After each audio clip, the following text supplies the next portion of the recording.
Alors, discus allemand ou discus asiatique? C'est ce qu'on va voir aujourd'hui. Je vois sur les réseaux sociaux souvent des messages complètement fous ou absurdes sur est-ce que je prends des discus allemands ou asiatiques, où je reçois des messages.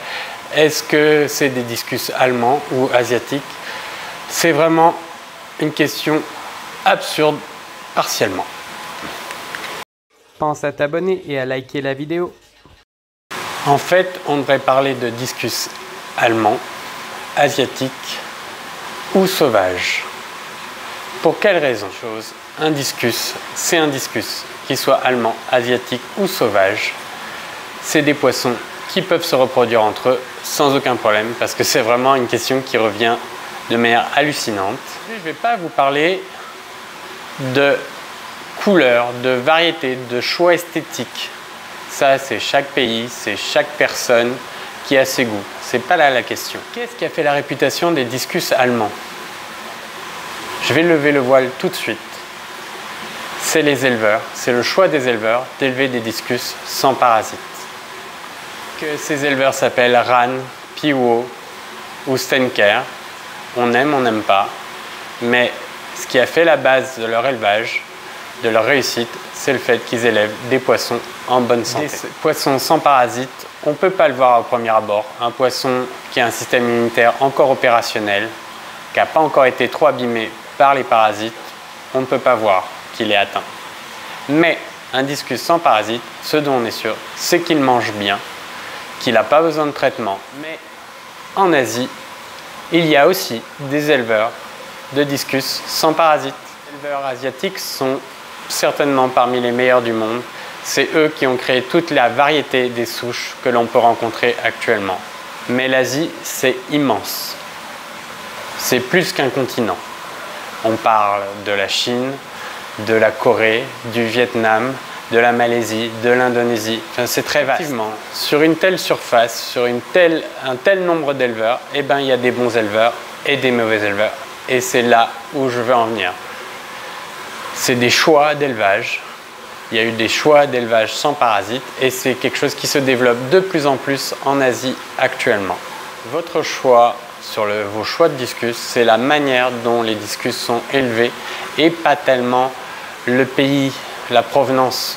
Parce que en Allemagne, vous avez des poissons qui sont importés d'Asie et puis qui sont revendus en provenance d'Allemagne. C'est bien l'origine, l'éleveur qu'il faut tenir compte dans vos choix de poissons.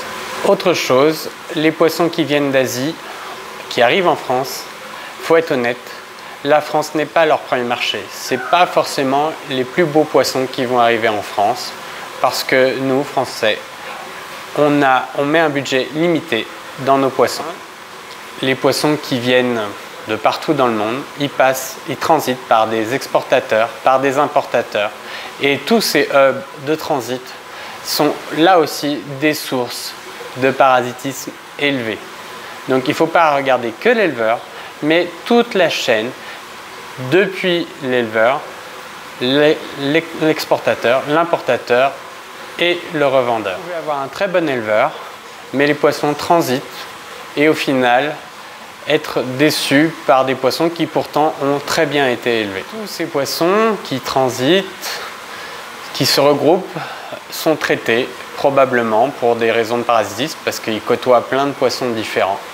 Et le problème, c'est qu'actuellement, on est confronté à des super parasites qui résistent au traitement, aux molécules actives actuelles. Et il est pratiquement, dans certains cas, impossible de se débarrasser de certains parasites. Il faut être honnête. Discus sauvages dans tout ça. Eh bien, les discus sauvages s'en tirent pas trop mal. Déjà, les poissons qui sont importés sont des discus en bonne santé, sélectionnés.